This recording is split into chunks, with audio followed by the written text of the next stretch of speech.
त्वमेव माता च पिता त्वमेव, त्वमेव बन्धु च सखा त्वमेव, त्वमेव विद्या द्रविणं त्वमेव, त्वमेव सर्वं मम देव देव। आज हम सब यह विचार करेंगे कि त्वमेव माता च पिता त्वमेव। संस्कृत में ऐसा कहा गया है कि तुम ही माता हो, तुम ही पिता हो। त्वमेव माता च पिता त्वमेव, तुम ही बंधु हो, तुम ही सखा हो। जो कुछ भी हो तुम ही हमारे लिए। हाँ? तो इसमें महिमा किसकी है? गुरु की। अरे गुरुर्ब्रह्मा गुरुर्विष्णु गुरुर्देव महेश्वर, साक्षात परब्रह्म तस्मै श्री गुरुवे नमः। इसमें त्वमेव माता च पिता त्वमेव, त्वमेव बंधु च सखा त्वमेव, त्वमेव विद्या द्रविणं त्वमेव, त्वमेव सर्वं मम देव। आज एक भक्त जो है, आज यह कह रहा है कि संसार में माता पिता से बढ़ करके न कोई ब्रह्मा है, न कोई विष्णु है, न कोई शंकर है। हाँ, गुरुर्ब्रह्मा गुरुर्विष्णु गुरुर्देव महेश्वर। वो कौन से गुरु हैं? जो आप गुरु ब्रह्मा, ब्रह्मा का काम है सृष्टि का संचार करना, और विष्णु का काम है पालन पोषण करना, और शंकर का काम है संहार करना। तो गुरु, ये कहा गया, ये गुरु का उपदेश है कि गुरु ब्रह्मा, गुरु ही ब्रह्मा है, गुरु ही विष्णु है, गुरु ही शंकर है, गुरु सखा। मतलब जो कुछ है सब माता पिता और अपने से बड़े सास ससुर जो होते हैं, ये ही सबसे बड़ा है। अब गुरु कभी भी अपने शिष्य को गलत रास्ते पर जाने के लिए नहीं कहते। गुरु जो भी होगा वो सही मार्ग दिखाएगा। अब उस मार्ग को न देखने के लिए, क्योंकि गुरु कौन है? माता पिता। ब्रह्मा का भी स्थान इन्हीं का है। ब्रह्मा की जगह माता पिता ही जन्म देता है, और पालन करने वाले भी माता ही पिता होते हैं, और शादी विवाह करने से शंकर का रूप धारण हो जाता है। इसलिए माता पिता ही सब कुछ होते हैं। आज यही बात भगवान भोलेनाथ से माता सती कैलाश पर्वत पर विचार कर रहे, पूछ रहे कि हे प्रभु, हे नाथ, मैं आपसे एक प्रार्थना करके कहती हूँ कि माता पिता अपने बच्चे को सही रास्ता बताते हैं, दिखाते हैं। अब उसमें सही रास्ता तो दिखाए और बताए, चलना बोलना उठना बैठना सब कुछ, यह भगवान राम को अयोध्या में माता कौशल्या, राजा दशरथ सब दर्शा रहे हैं, दिखाने के लिए आज भगवान पैदा हो गए। ये दिखाते दिखाते बाबा तुलसी ने, शंकराचार्य ने ये सब लिखा कि ये सब यही दिखाने के लिए भगवान राम आज मानव तन में प्रकट हुए। अब सबसे बड़ा यह है कि सुमति, घर में अगर सुमति है तो वह घर स्वर्ग है, और उसी घर में अगर कुमति है तो वह घर नरक है। स्वर्ग और कहाँ है और नरक कहाँ है? स्वर्ग और नरक ये दोनों कहीं दूसरी जगह नहीं है, सब आपके पास है। क्या है? स्वर्ग और नरक। अरे इसको बाबा तुलसी ने दिखा भी दिया अरे जहाँ सुमति तहाँ संपत्ति नाना, और जहाँ कुमति तहाँ विपत्ति निधाना। जहाँ पर सुमति है वही घर स्वर्ग है, और जहाँ पर कुमति है वही घर जो है नरक है।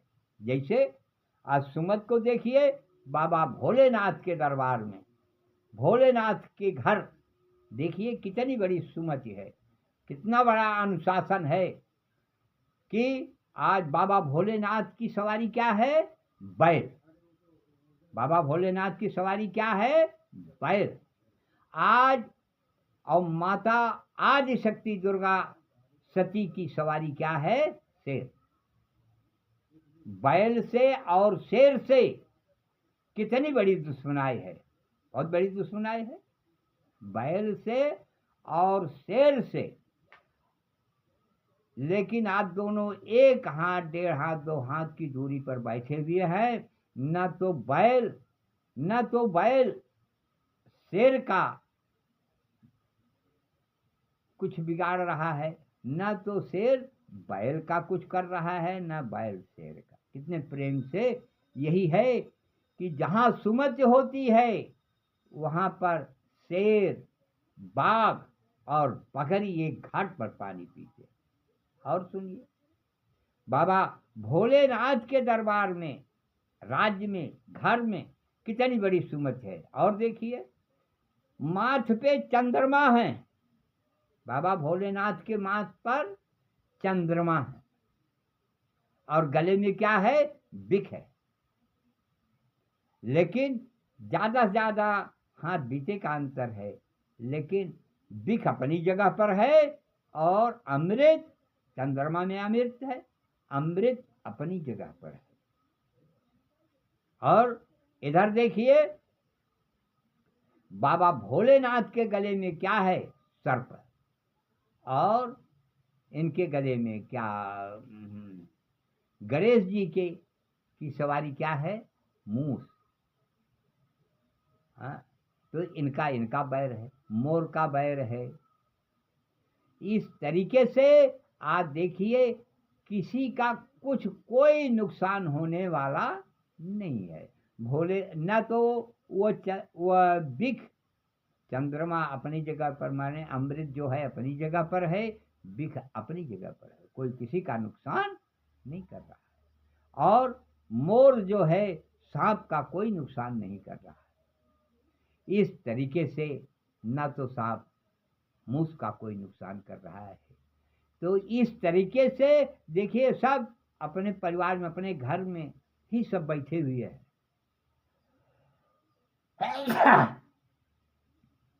इसलिए गुरु ने यह उपदेश दिया अपने शिष्य को कि जहाँ सुमति तहाँ संपत्ति नाना, और जहाँ कुमति तहाँ विपत्ति निधाना। जिस घर में कुमति होगी उसमें नाना प्रकार के कष्ट आए।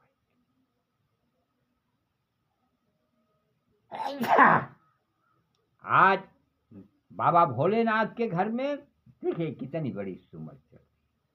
तो इस तरीके से सुमत और कुमत दोनों एक हैं, दोनों सगे हैं, दोनों का संसार एक है। आज हम आप लोगों से भी यही विनम्र प्रार्थना करेंगे कि आप लोग भी सुमत का साथ देते हुए आप भी अपने घर को स्वर्ग बना लीजिए। और स्वर्ग और नरक कहीं आसमान पर या कहीं नहीं है। जन्म मृत स्वर्ग नरक सब कुछ आपके पास है, क्योंकि 6 चीजें भगवान अपने हाथ में लेकर के, बाकी यहाँ क्या कर्म करने के लिए इस पृथ्वी पर आए। तो 10 मिनट, 5 मिनट, आधा घंटा, जो भी आप समय मिले, क्षण मात्र के लिए आप भाव भजन में, अपने भगवान प्रभु राम के गुणगान में अपना समय लगा लीजिए, जिससे आप तो धन्य होंगे, आपकी आत्मा धन, आपकी शरीर धन, आपका परिवार धन हो जाएगा। और इसके आगे कुमत और सुमत के विषय में थोड़ा सा ये हो गया। और अब आइए आप कथा में, रामचरितमानस में चले आइए। थोड़ा सा संक्षेप में इसको भी सुन लीजिए कि कथा जो है ये आत्मा की शांति के लिए, गंगा स्नान जो है शांति के लिए है। गंगा 24 घंटा भोलेनाथ के सर पर विराजमान है, लेकिन आज भोलेनाथ कुंभज ऋषि के यहाँ गए थे कथा सुनने, जो आज तीर्थराज प्रयाग के नाम से विश्व विख्यात हो गया। तो जहाँ पर कथा होती है, भागवत होती है, रामायण होता है, गीता होती है, वहाँ पर भगवान स्वयं हनुमान जी और प्रभु श्री रामचंद्र जी स्वयं आते हैं। तो कथा भागवत और स्नान के लिए कहा गया है। हनुमान जी ने जब मकरी कुंड का मतलब यह है कि उस तालाब में स्नान करने के लिए गए, मंत्र लेने के लिए जब गए थे, काल नेम जब सब जाइए स्नान करके आइए, हम आपको मंत्र दे दें। उस समय हनुमान जी ने कहा, अरे गंगा बड़ी न गोदावरी, न तीरथ राज प्रयाग। बताइए, वहां न गंगा बड़ी है, न गोदावरी, और न बड़ा तीर्थराज प्रयाग। अब सबसे बड़ी है श्रद्धा भक्ति राम का गुणगान। वहां श्रद्धा भक्ति से राम का गुणगान करिए, भगवान राम के चरित्र का गुणगान करिए, सबसे बड़ी तीर्थ वही है। अच्छा, अब वहां इस मंत्र से स्नान करके भगवान हनुमान जी आए और अंत में कालनेम का वध किया और जा करके पर्वत को उठा करके ले आए और लक्ष्मण के जीवन की रक्षा। उस समय लक्ष्मण के जीने के बाद आज हमारे प्रभु श्री रामचंद्र जी देखिए कितने हर्ष के साथ आज हनुमान जी को गले लगा रहे और पद भी दे रहे हैं, सेवा और भक्ति के नाते, कि हे हनुमान तुम धन्य हो, और धन्य ही नहीं, हमारे 3 भाइयों में सबसे आगे तुम भरत के समान। सेवा में उतनी सेवा कोई नहीं कर पाया, लक्ष्मण नहीं कर पाए, शत्रुघ्न नहीं कर पाए, लेकिन भरत के अंदर जो दुख था वो भगवान जानते थे। आज वही कह रहे हैं कि हे हनुमान तुम हमारे भरत के समान भाई हो, भाई की उपाधि भरत के समान। आज यह जो है हनुमान जी की कृपा, हनुमान जी का यह है कर्म। तो इसीलिए कहा गया है, बाबा तुलसी ने रामायण में दर्शा दिया कि कर्म प्रधान विश्व करी राखा, और जो जस कर ही सो तस फल चाखा। जो जैसा कर्म करता है उसी के फल के अनुसार उसको यहाँ धरती पर मृत्यु लोक में आने पर जो जैसा कर्म करता है उसी कर्म के आधार पर उसको फल मिलता है। न तो कोई गंगा नहाने से उसका पाप जाता है और न कहीं नहीं जाता है। अगर नहा धो लेने से पाप चला जाता तो नहाने से कहीं पाप जाता है? कुछ नहीं। क्यों? ये दर्शाया है कबीरदास जी ने। अरे कमान नारा तारी गए हो, कमान नारा तारी गए, गंगा नहाए कमान नारा तारी गए। अरे तरैनाय में घवा हो माछरी, कवन नर तरी गे, गंगा नहाने कवन नर तरी गे। अगर तरना होता तो मेघा और मछली के उसी में वास है, वो न तर जाते। और तरेगा कौन? अरे तरेगा वही जिसके हृदय में हरि, तरेगा वही जिसके हृदय में हरि, तरेगा वही जिसके हृदय में हरि। अब इसके बाद कथा जो है समय पर पार कर रही है। अब हम आगे चल करके कल कथा के विषय में कहेंगे, बताएंगे।